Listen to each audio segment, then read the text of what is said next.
भाई आज इस मोबाइल फोन का कट्टा चट्टा सब खोल दूंगा। ये मोबाइल फोन है इन्फिनिक्स का GT20 Pro। ये इन्फिनिक्स की प्रॉपर गेमिंग फ्लैगशिप डिवाइस है। अब इसको मैं इन्फिनिक्स की फ्लैगशिप डिवाइस इसलिए नहीं कह रहा कि पाकिस्तानी मार्केट में फ्लैगशिप लेवल पे कंपीट कर रही है। ये मोबाइल फोन 1 लाख के प्राइस टैग में पाकिस्तानी मार्केट के अंदर लॉन्च हुआ है, तो पाकिस्तानी मार्केट में ये अपर मिड रेंज जो है उसका प्राइस सेगमेंट बन जाता है। बट इसको मैं फ्लैगशिप इसलिए कह रहा हूं क्योंकि इन्फिनिक्स के लाइनअप में पाकिस्तानी मार्केट में this is the most powerful device. In fact अगर आप बात करते हैं लाख रुपए के प्राइस रेंज की, तो उस प्राइस रेंज में अगर आप सिर्फ परफॉर्मेंस को कंसीडर करते हैं, अगर आप गेमिंग को कंसीडर करते हैं, तो इससे ज्यादा पावरफुल डिवाइस आपको पाकिस्तानी मार्केट में देखने को नहीं मिलेगी। लेकिन जो भी बंदा मोबाइल फोन खरीदता है वो सिर्फ गेमिंग के लिए मोबाइल फोन नहीं खरीदता। यही वजह है कि ये जो वीडियो है, इस वीडियो को बनाने के लिए हमने ये मोबाइल फोन अपने एक टीम मेंबर को दिया जो कि जीरो गेमिंग के अंदर इंटरेस्ट रखने वाला बंदा है। जिसका मतलब ये है कि ये जो रिव्यू वीडियो है ये आपको उस बंदे का पर्सपेक्टिव भी प्रोवाइड कर देगी जो कि बिल्कुल गेमिंग नहीं करता। यानी कि अगर ये मोबाइल फोन एक नॉन गेमर खरीदे तो उसके लिए ये मोबाइल फोन कैसा रहने वाला है, उसको कैमरा में क्या चीज मिसिंग लगेगी, उसको सॉफ्टवेयर कैसी लगने वाली है, उसको ये गेमिंग डिजाइन पसंद भी आएगा या नहीं आएगा। तो ये सब चीजें जो है आज की इस वीडियो के अंदर हम डिस्कस करने वाले हैं। अब इससे पहले कि मैं वीडियो में आगे बढ़ूं, मैं 2-3 चीजें क्लियर करना चाहूंगा। पहली बात तो ये है कि यार मुझे आप लोग बहुत ज्यादा कहते हैं कि बिलाल भाई आपकी रिव्यू वीडियोस अनबॉक्सिंग के बहुत लेट आती हैं। तो भाई सिचुएशन ये है कि हम रिव्यू वीडियोस ऐसे नहीं बनाते कि डब्बा खोला और खुद ही कोई ना कोई ओपिनियन दे दिया। हम रिव्यू वीडियोस के लिए टाइम इसीलिए लेते हैं क्योंकि एक्चुअल में डिवाइस को टेस्ट करने में टाइम लगता है। हैविंग सेड दैट, इस मोबाइल फोन के अगर आप कंपेटिटर्स की बात करते हैं तो इसका डायरेक्ट कंपेटिटर ट्रांशन की तरफ से ही आता है जो कि टेक्नो का कैमन 30 Pro है। अब ये एक बहुत इंटरेस्टिंग चीज है। उसकी रीजन ये है कि लाख रुपए की रेंज के अंदर अगर आप फोन्स की बात करते हैं तो मैंने कभी नहीं सोचा था कि पाकिस्तानी मार्केट के अंदर 2 मोबाइल फोन्स होंगे और दोनों ही ट्रांशन कंपनीज के होंगे, यानी इन्फिनिक्स और टेक्नो के। पोको की तरफ से हमें पोको F6 देखने को मिल जाता है जो कि इससे थोड़ा सा ऊपर चला जाता है। ओप्पो की तरफ से हमें ओप्पो का रेनो 11 देखने को मिल जाता है जो कि अगेन 1,30,000 की रेंज में निकल जाता है। तो अगर आप लाख रुपए की रेंज की बात करते हैं तो जो सबसे ज्यादा हॉट कंपटीशन के अंदर फोन्स हैं वो टेक्नो कैमन 30 Pro और इन्फिनिक्स का GT20 Pro है। सबसे पहले इस मोबाइल फोन की हम डिजाइन को और इसकी बिल्ड क्वालिटी को देखेंगे। अब ये जो मोबाइल फोन है, अगर आप इसके डिजाइन की बात करते हैं तो this looks like a gaming phone. ये मोबाइल फोन बिल्कुल भी ऐसे नहीं बनाया गया कि ये कहीं से भी गेमिंग फोन ना लगे। इनफैक्ट इस मोबाइल फोन को अगर आप होल्ड करते हैं तो ये आपको प्रॉपर गेमिंग एस्थेटिक प्रोवाइड करता है। इसको ये मेका डिजाइन कहते हैं। मल्टीपल कलर्स के अंदर आता है। जो कलर आप लोग खरीदेंगे उसके साथ आपको ये मेका डिजाइन वाला जो केस है ये भी बॉक्स के अंदर ही देखने को मिल जाएगा। और वही कलर, जैसे ये अगर आप ब्लू कलर है तो इसके अंदर लाइनें ब्लू वाली दे दी गई हैं। तो ये डिजाइन लैंग्वेज जो है मुझे बहुत ज्यादा पसंद आ रही है। और ये जो केस है, यूजुअली जो हार्ड शेल केस होते हैं ना, ये मोबाइल फोन के ऊपर जब लगाए जाते हैं तो कुछ टाइम यूज करने के बाद मोबाइल फोन पे स्क्रैचेस पड़ जाते हैं। ये मोबाइल फोन अनबॉक्सिंग के बाद कॉन्स्टेंटली यूज के अंदर है और इसकी जो साइड्स हैं वो पॉलीकार्बोनेट की बनाई गई हैं, लेकिन फिर भी हमें इस मोबाइल फोन के अंदर कहीं पर भी कोई स्क्रैचेस देखने को नहीं मिले। बैक साइड की अगर आप बात करते हैं तो इंटरेस्टिंग इनफ इसके ऊपर भी जो है वो फिनिश आप देखेंगे तो आपको ग्लास की फील होगी। और मैंने इसके ऊपर स्क्रैचेस डालने की कोशिश की तो मुझे कोई स्क्रैच देखने को नहीं मिला, लेकिन उसके बाद मैंने जब जरा जोर से स्क्रैच डाला है तो ये नीचे वाली साइड पर स्क्रैच हो गया, जिसने मुझे ये बात बताई है कि ये प्लास्टिक है, पॉलीकार्बोनेट है, लेकिन इसके ऊपर कोई खास किस्म की फिल्म लगाई गई है जिसकी वजह से इस पे जो आम प्लास्टिक वाले स्क्रैचेस हैं वो नहीं पड़ते। बट भाई प्लास्टिक बॉडी डिजाइन है जो कि इस मोबाइल फोन में आपको देखने को मिलता है। मोबाइल फोन काफी ज्यादा लाइट वेट भी है फॉर अ गेमिंग डिवाइस, क्योंकि यूजुअली गेमिंग डिवाइसेस बहुत ज्यादा हैवी होती हैं। इस मोबाइल फोन के अंदर ऐसा कुछ नहीं है। इनफैक्ट अगर आप इस मोबाइल फोन को फ्रंट साइड से देखते हैं तो आप बता भी नहीं सकते कि ये मोबाइल फोन एक गेमिंग फोन है। This just looks like a normal cell phone. However जैसे ही आप मोबाइल फोन को बैक साइड पे करते हैं तो आपको गेमर एस्थेटिक मिल जाती है। और यहां पर डिजाइन लैंग्वेज के अंदर ही आपको RGB कलर लाइटिंग भी देखने को मिल जाती है। अब ये जो RGB कलर लाइट्स हैं, इनके बारे में जो चीज़ मुझे पसंद आई है वो ये है कि ये इन्फिनिक्स के दूसरे फ़ोन्स की तरह बहुत थोड़ी सी चीज़ों में इस्तेमाल नहीं होती। इनको आप बहुत ज़्यादा कस्टमाइज़ कर सकते हैं और ये काफ़ी बड़ी लाइट है। यूजुअली इन्फिनिक्स यहाँ पर कहीं पर एक छोटी सी लाइट डाल देता था, बट इस मोबाइल फ़ोन के अंदर ये पूरा सर्कल जो है ये RGB लाइट है। और इवन जो आपका केस है उसके अंदर से भी जो RGB लाइट है वो नज़र आती है। तो RGB लाइटिंग का जो सिस्टम है वो मुझे बहुत ज़्यादा पसंद आया है। इसके अंदर एक पार्टी मोड भी दिया गया है, जिसके बाद ये हमेशा ऑन रहेगा। और मैंने कुछ टाइम के लिए इसको पार्टी मोड पे यूज़ किया है, क्योंकि भाई अब इतने पैसे खर्चे हैं मोबाइल फ़ोन पे, तो पता तो लगना चाहिए ना कि लाइटें चल रही हैं। मैं ऑन करके दिखा देता हूँ और रिव्यू के दौरान हम ऑन ही रखेंगे। तो भाई ये पार्टी मोड के अंदर कुछ इस तरह की लुक प्रोवाइड करता है और काफ़ी खूबसूरत लुक है ये। मिनिमल टाइप की लुक है, मतलब गेमर्स यूजुअली इसको पसंद करेंगे। यहाँ पर एक एलईडी फ्लैश भी देखने को मिल जाती है, जो कि एक्चुअली ट्रिपल एलईडी फ्लैश है, यानी कि इसके अंदर 3 लाइट्स दी गई हैं। डिज़ाइन वाली साइड से मुझे मोबाइल फ़ोन काफ़ी डिसेंट लगा है। और एक चीज़ जो कि मैं कहूँगा कि मुझे थोड़ी सी मिसिंग लगी है, वो है इसकी डिज़ाइन के अंदर मौजूद कूलिंग का सिस्टम। बेसिकली इस मोबाइल फ़ोन के बॉक्स के अंदर अगर एक नॉर्मल बंदा ख़रीदेगा तो उसको ये वाला जो केस है ये देखने को मिल जाता है, लेकिन अगर मैं अपनी अनबॉक्सिंग वीडियो की बात करूं तो मुझे इसके साथ जो पैकेज आया था उसमें इन्फिनिक्स इस फ़ोन के लिए जितनी भी एक्सेसरीज बनाता है वो सब आई थी। और उसके साथ ये गेमिंग ट्रिगर से लेकर ये प्रॉपर कूलिंग फ़ैन भी हमें रिसीव हुआ था, जो कि GT ब्रांडेड कूलिंग फ़ैन था। और ये मैग्नेटिक भी है, तो ये मोबाइल फ़ोन के ऊपर जब लगता है तो ये प्रॉपर आपको मैग्नेटिक फील जो है वो प्रोवाइड कर देता है। प्रॉब्लम 2 हैं। पहली बात तो ये है कि जो इस मोबाइल फ़ोन के साथ केस आम बंदे को मिलेगा, यानी कि आप लोगों को मिलेगा, उसके ऊपर ये फ़ैन नहीं लग सकता। और दूसरी बड़ी प्रॉब्लम ये है कि आप ये फ़ैन ख़रीद भी नहीं सकते। ये एक बड़ी चीज़ है, इसके ऊपर मैं आपको आगे चलकर भी ओपिनियन दूंगा। मेरे हिसाब से ये इसके एक्सपीरियंस के अंदर एक मिसिंग एलिमेंट है जो कि बहुत ज़्यादा इंपॉर्टेंट है।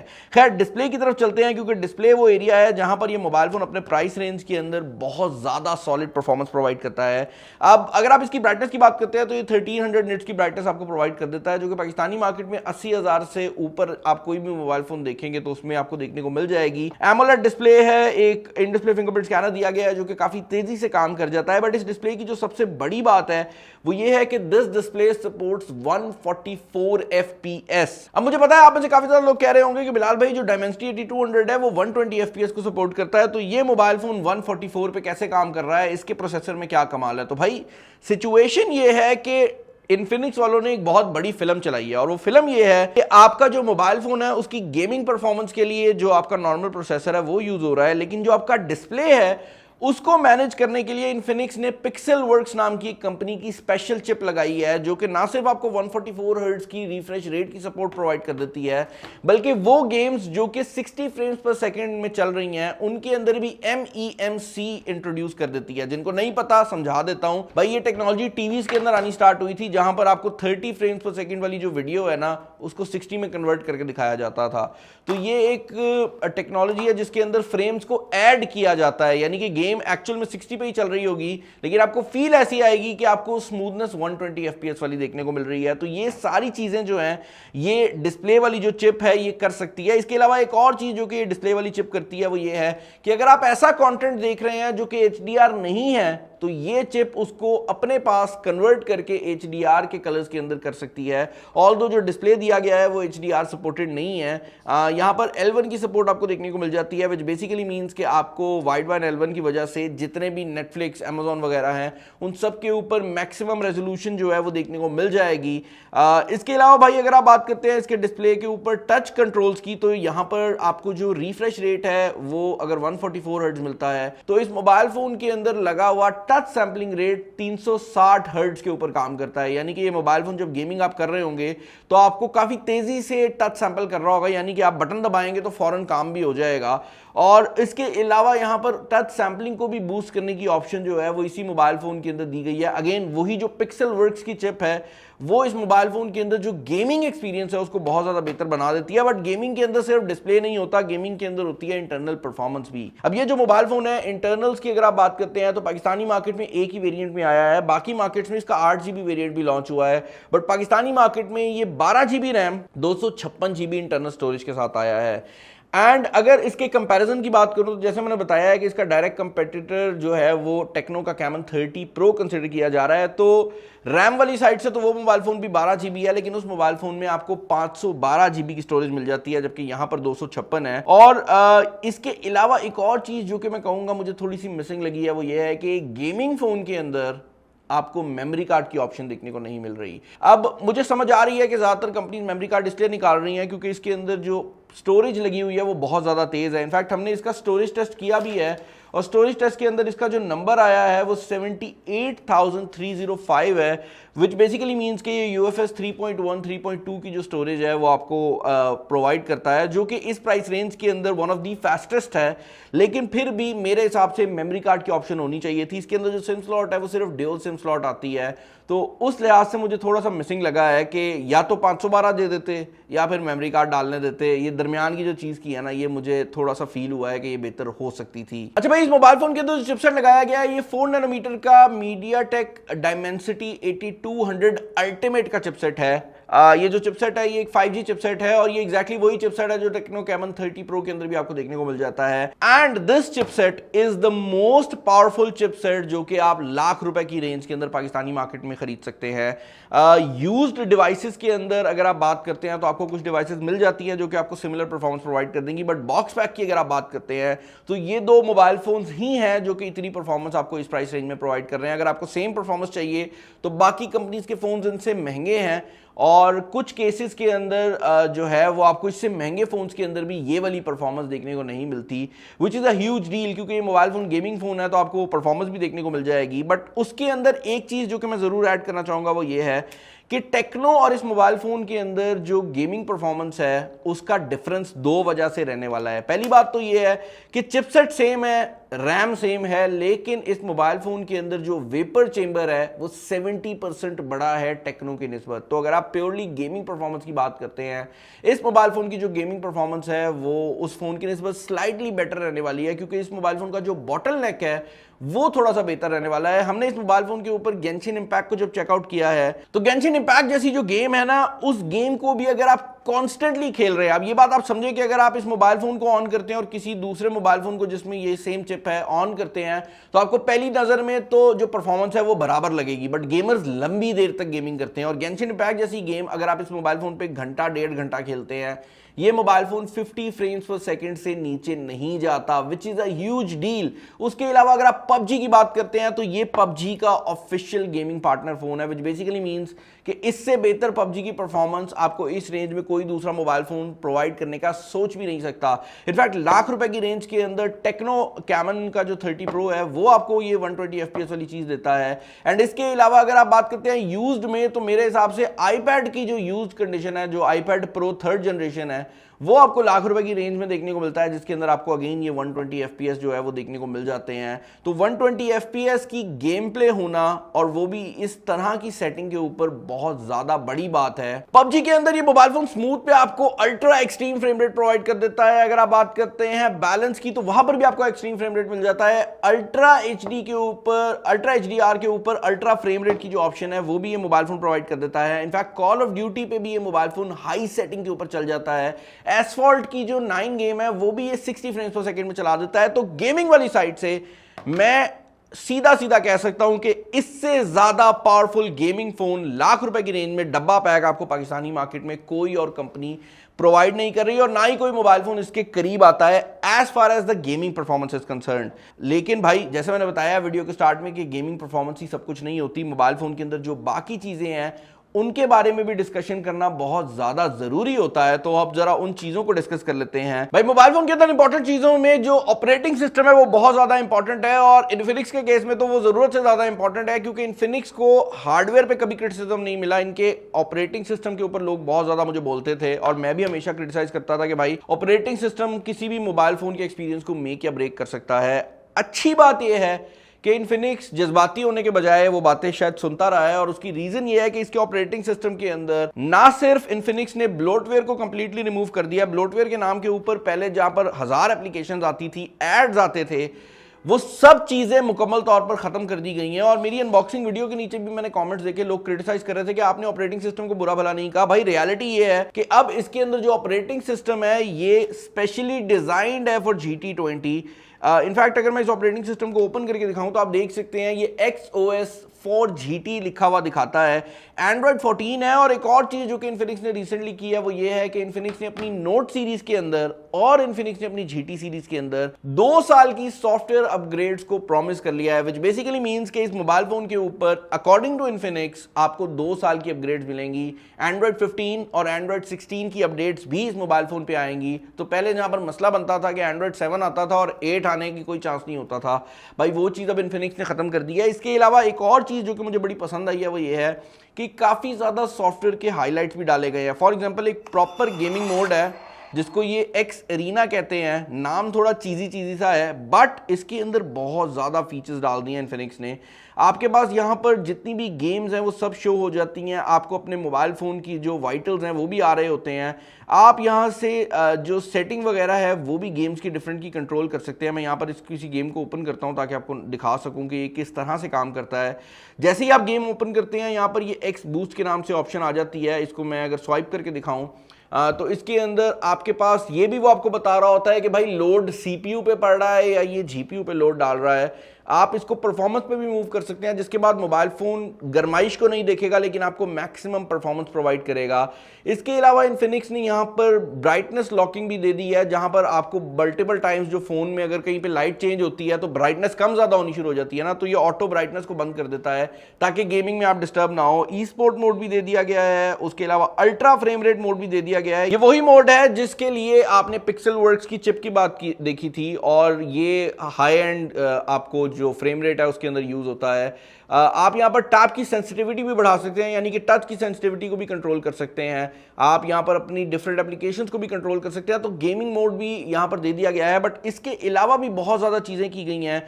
फॉर एग्जाम्पल ये जो बैक पर लाइट है इसके लिए भी अब आपको सॉफ्टवेयर कंट्रोल्स प्रॉपर देखने को मिल जाते हैं। जैसे मैंने बताया इन्फिनिक्स के पहले सॉफ्टवेयर कंट्रोल्स में मुझे थोड़ा सा मसला रहता था, बट अब ये प्रॉपर मोड दे दिया गया है। आप लाइट वगैरह को यहाँ से जो है वो कंट्रोल कर सकते हैं, लाइट ड्यूरेशन वगैरह भी चेंज कर सकते हैं। इसके अलावा हमेशा की तरह यहाँ पर स्पेशल फंक्शंस के अंदर भी वो सब चीज़ें आ गई हैं जो कि इन्फिनिक्स के अंदर हम पहले भी देखते थे। व्हाट्सएप के मोड वगैरह होते थे, पीक प्रूफ वगैरह, इस तरह की चीज़ें हैं। ये मैं इनमें डिटेल में नहीं जाऊंगा क्योंकि हम ऑलरेडी इनके ऊपर काफ़ी ज़्यादा बात कर चुके हैं। भाई ऑपरेटिंग सिस्टम के अलावा जो अगली चीज़ मैंने डिस्कस करनी है वो इस मोबाइल फोन के अंदर लगे हुए स्पीकर्स हैं। इस मोबाइल फोन के अंदर आपको ड्यूल स्टेरियो स्पीकर देखने को मिल जाता है और ये JBL ट्यून्ड स्पीकर्स हैं। मैंने जब इन स्पीकर्स को यूज़ किया है तो 2 चीज़ें रियलाइज़ की हैं। ये जो स्पीकर्स हैं ये म्यूज़िक के लिए नहीं बने।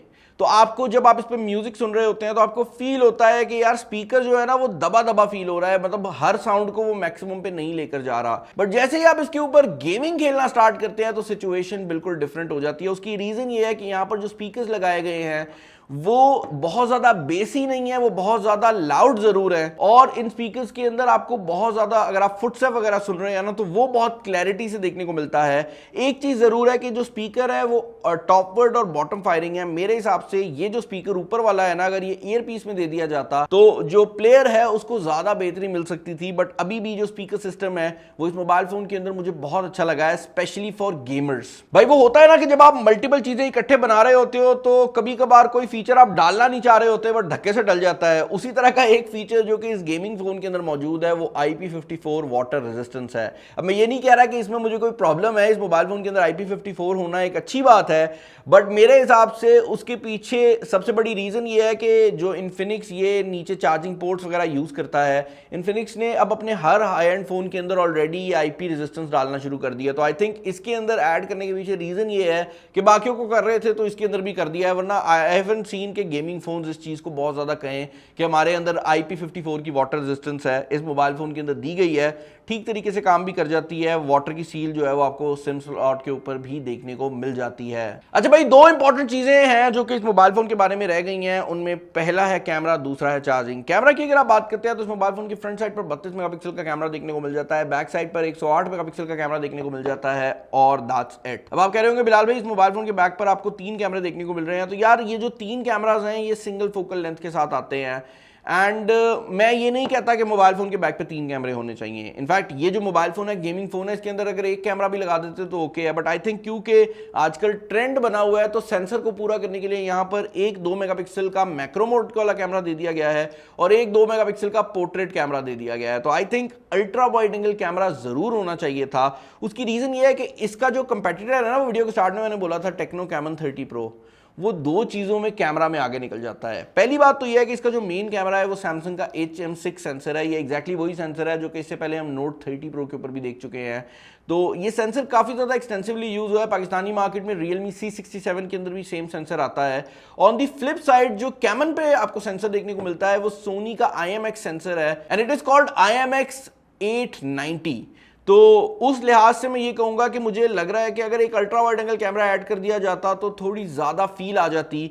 कैमरा परफॉर्मेंस की अगर आप बात करते हैं तो हमने इस मोबाइल फोन के कैमरा को टेस्ट आउट किया है and it is still not a camera जो कि मैस अराउंड कर रहा हो। इनफैक्ट अगर आप अच्छी लाइटिंग इसको देते हैं तो दिस कैमरा शाइन्स थ्रू। उसकी एक बड़ी रीजन ये भी है कि इस मोबाइल फोन के अंदर एमोलेड डिस्प्ले आपको देखने को मिल जाता है।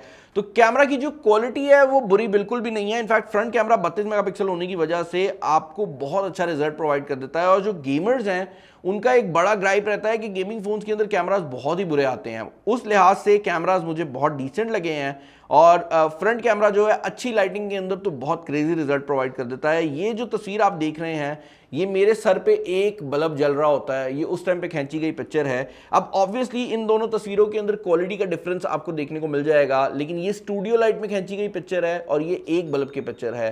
तो कैमरा की जो क्वालिटी है सेल्फी कैमरा की वो बहुत ज़्यादा डिसेंट है, लेकिन इस प्राइस रेंज में अगेन टेक्नो कैमन जो है वो फ्रंट कैमरा 50 मेगापिक्सल देता है तो उसके बराबर की नहीं है।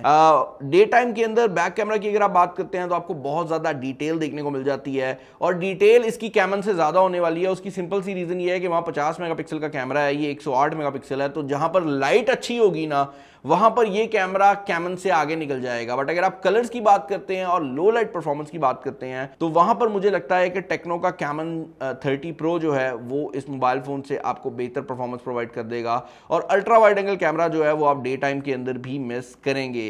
अदर देन दैट भाई कैमरा की अगर आप मोड की बात करते हैं तो front camera 2K video recording को सपोर्ट करता है और इस टाइम ये जो वीडियो आप लोग देख रहे हैं ये इस मोबाइल फोन की फ्रंट कैमरा से रिकॉर्डेड है और जो क्वालिटी आपको नजर आ रही है वो भी अच्छी लाइट्स की क्वालिटी है। दैट मीन्स कि अगर आप स्टूडियो लाइट्स लगाते हैं तो ये क्वालिटी आने वाली है। अब अगर ये अनबॉक्सिंग वीडियो होती तो मैं थोड़ा सा घूमता और यहाँ पर वीडियो को एंड कर देता, लेकिन ये अनबॉक्सिंग वीडियो है नहीं, ये है एक रिव्यू वीडियो। तो मैं आपको ये भी दिखाना चाहूँगा कि अगर आपके बैक पे लाइट है और फ्रंट से कोई लाइट नहीं आ रही तो ये मोबाइल फ़ोन आपके फेस को डिटेक्ट करके भी वीडियो जो है वो बना देता है। लेकिन अगर मैं इसको इस तरफ करूँ तो इस टाइम ये ब्लू लाइट को भी बड़ा अच्छा हैंडल कर रहा है मेरे हिसाब से। पीछे जाता हूं तो ये एरिया जो है यहाँ पर लाइट्स की काफ़ी कमी है और लाइट नीचे से पड़ रही है, लेकिन फिर भी ये आपको यूजेबल रिजल्ट जो है वो प्रोवाइड करता है। तो मैं यही कहना चाहूँगा भाई कि this is not a camera phone. अगर आप कैमरा के लिए फ़ोन खरीद रहे हैं this is not it. But इस मोबाइल फ़ोन के कैमरास काफ़ी डिसेंट रिजल्ट प्रोवाइड कर देते हैं। डिकार आ गया था, एडिटर डाल ना दे। अब यार मैं इस मोबाइल फोन के कैमरा के ऊपर और ज्यादा देर लगा सकता हूं, लेकिन अगर आपने देखना है कैमरा के और रिजल्ट्स तो आप इन्फिनिक्स के नोट 30 प्रो वाली वीडियो को भी देख सकते हैं। इसके कैमरास काफी सिमिलर हैं उस मोबाइल फोन से। अदर देन दैट भाई अगर आप बात करते हैं इस मोबाइल फोन की चार्जिंग की तो इस मोबाइल फोन के अंदर आपको चार्जिंग में 3-4 एक्स्ट्रा फीचर्स जरूर देखने को मिल जाते हैं। क्योंकि ये गेमिंग फोन है तो इन्फिनिक्स ने इस मोबाइल फोन के अंदर पास थ्रू चार्जिंग भी डाल दी है और इसके अंदर जो नोट सीरीज के अंदर इन्फिनिक्स ने अपनी चार्जिंग की स्मार्ट टेक्नोलॉजी लॉन्च की थी वो भी डाल दिया है, जहां पर जब आप इस मोबाइल फोन को चार्जिंग पे लगाते हैं तो ये आपसे पूछता है कि भाई मैं नॉर्मल तरीके से चार्जिंग करूं, यानी कि कोशिश करूं कि फास्ट चार्जिंग हो लेकिन मोबाइल फोन ज्यादा हीटअप ना हो, या मैं स्लो चार्जिंग करूं ताकि आपके मोबाइल फोन की जो बैटरी लाइफ है, जो मोबाइल फोन की लॉन्जेविटी है वो इफेक्ट ना हो, या मैं मैक्सिमम स्पीड में चार्ज करूं क्योंकि भाई आपका मैच लगने वाला है पबजी का और आपको इस टाइम पे कोई फर्क नहीं पड़ता मोबाइल फोन का। आप कहते हैं भाई जितना होता है कर दे, मोबाइल फोन गर्म होता है हो जाए लेकिन फुल स्पीड में चार्जिंग हो, तो वो ऑप्शन भी यहां पर देखने को मिल जाती है। इस मोबाइल फोन के साथ आने वाली चार्जिंग वायर भी कर्व्ड है। अच्छा, चार्जिंग के रिलेटेड एक दो चीजें और भी मैं क्लियर करना चाहूंगा। पहली बात तो यह है कि इस मोबाइल फोन के साथ 45 वॉट का अडेप्टर आपको देखने को मिलता है जो कि type A to type C cable के साथ आता है। वो केबल L शेप्ड है तो अच्छी बात है, लेकिन ये mobile phone type C to C charging भी सपोर्ट करता है। मेरे पास जो मेरे लैपटॉप का चार्जर है जब मैं इस पे लगाता हूं तब भी ये मोबाइल फोन 45 वॉट पे ही चार्ज होता है। चार्जिंग टाइम जो है वो इसका ऑलमोस्ट 1 घंटे के करीब था। मैं एग्जैक्ट नंबर्स यहां पर डाल दूंगा, मेरी टीम ने टेस्ट आउट किया था विदाउट एयर कंडीशनिंग। ये चार्जिंग टाइम पाकिस्तानी कंडीशंस के अंदर दे रहा था तो 45 वॉट के हिसाब से ऑलमोस्ट 1 घंटे के करीब ये मोबाइल फोन 0 to 100 हो जाता है और जो गेमर्स हैं वो तो पास थ्रू चार्जिंग भी इस्तेमाल कर सकते हैं। और इस मोबाइल फोन के अंदर ओवरऑल अगर आप मेरे ओपिनियंस जानना चाहेंगे तो हियर आर माय ओपिनियंस। अगर आप एक गेमिंग फोन ढूंढ रहे हैं, अगर आप गेमर हैं, तो ये मोबाइल फोन नो ब्रेनर है। लाइक इसका कोई कंपटीशन लाख रुपए की रेंज के अंदर पाकिस्तानी मार्केट में एग्जिस्ट ही नहीं करता अगर आप एक गेमर हैं। उसकी एक और बड़ी रीजन ये भी है कि जब पबजी के टूर्नामेंट्स होते हैं तो वहां पर भी आपको यही मोबाइल फोन यूज करना पड़ेगा, क्योंकि this is the official PUBG mobile phone. Other than that, अगर आप गेमर हैं तो ये चीज मैं जरूर कहना चाहूंगा कि इन एक्सेसरीज को बॉक्स में ना इंक्लूड करना is not a problem. Her company, मेरे साथ यही मैंने देखा है कि जब वो कोई एक्स्ट्रा एक्सेसरी लॉन्च करती है तो यूट्यूबर को मिल जाती है, आवाम को नहीं मिलती। ये एक नॉर्मल बात है, लेकिन इसको पाकिस्तानी मार्केट में सेल जरूर करना था यार। ये वेबसाइट के ऊपर अवेलेबल नहीं है for sale, and that is my recommendation to Infinix कि अगर आप एक गेमिंग फोन कर रहे हैं ना, तो गेमिंग एक्सेसरी जरूर बेचनी चाहिए थी आपको। क्योंकि मुझे पता है बहुत से ऐसे गेमर्स होंगे जो शायद इस कूलिंग फैन को इसलिए यूज ना करें कि भाई ये कूलिंग फैन है, वो इसलिए यूज करना चाहेंगे कि जब ये कूलिंग फैन मोबाइल फोन के बैक पे लगता है तो इसकी जो लुक उठती है ना, वो एक बंदे को मोटिवेट करती है। हर वो बंदा जिसने गाड़ी पे स्पॉइलर लगाया होता है वो स्पॉइलर यूज नहीं करता, बट खुशी होती है ना कि मैंने भी जरा एक स्पोर्ट्स कार बनाई हुई है भाई। तो ये वही वाली सिचुएशन है। इस मोबाइल फोन को कूलिंग की जरूरत नहीं है, लेकिन अगर ये फॉर सेल होता तो मुझे बेहतर लगता। अगर आप एक जनरल यूजर हैं तो आपको डिसाइड कुछ इस तरह करना पड़ेगा। कैमरा वाली साइड से टेक्नो का कैमन इस मोबाइल फोन से आगे है। परफॉर्मेंस, अगर आप डे टू डे की बात करते हैं, आप गेमर नहीं है, तो आपको दोनों मोबाइल फोन्स की डिफरेंस नहीं मिलेगा। इनफैक्ट मैं कहूंगा कैमन जो है वो आपको एग्जैक्ट सेम परफॉर्मेंस देगा। स्टोरेज वहां पर आपको बेहतर देखने को मिल जाती है। डिस्प्ले की अगर आप बात करते हैं तो यहां पर आपको बेहतर मिल जाती है। पर्सनली अगर आप मुझसे पूछेंगे तो मैं इस मोबाइल फोन को ओवर कैमन 30 सेलेक्ट करूंगा, और उसके पीछे सिंपल सी रीजन ये है कि मेरी एक ऐसी पर्सनैलिटी है कि जब मैं जेब से निकालूंगा तो एक बार जरूर लोग पूछेंगे कि बिलाल भाई ये आप क्या इस्तेमाल कर रहे हैं। बट अगर आप एक नॉर्मल बंदे के बारे में बात करते हैं तो मेरे ख्याल से उसके लिए टेक्नो का कैमन 30 प्रो जो है वो शायद ज्यादा बेहतर ऑप्शन हो, क्योंकि वहां पर कैमरास बेहतर हैं। तो इट डिपेंड्स ऑन यू। अगर आप गेमिंग फोन ढूंढ रहे हैं, this is a no brainer. इससे बेहतर गेमिंग फोन लाख रुपए के प्राइस रेंज में आपको देखने को नहीं मिलेगा। अगर आप एक कैमरा फोन ढूंढ रहे हैं तो आप टेक्नो की तरफ भी देख सकते हैं। आप थोड़े से और पैसे डालकर रेनो 11 की तरफ भी देख सकते हैं, क्योंकि मेरे हिसाब से ओप्पो की कलर साइंस टेक्नो से भी बेहतर है। और अगर आप सिर्फ और सिर्फ गेमिंग ढूंढ रहे हैं और आपको बड़ी स्क्रीन चाहिए, कॉलिंग वगैरह नहीं करनी, तो आप आईपैड की तरफ भी देख सकते हैं। चैनल पर नया, चैनल को सब्सक्राइब कर लीजिएगा, वीडियो को लाइक कर दीजिएगा, दोस्तों शेयर कर दीजिएगा। इस वीडियो में इतना ही। This is Bilal signing off. अल्लाह हाफिज।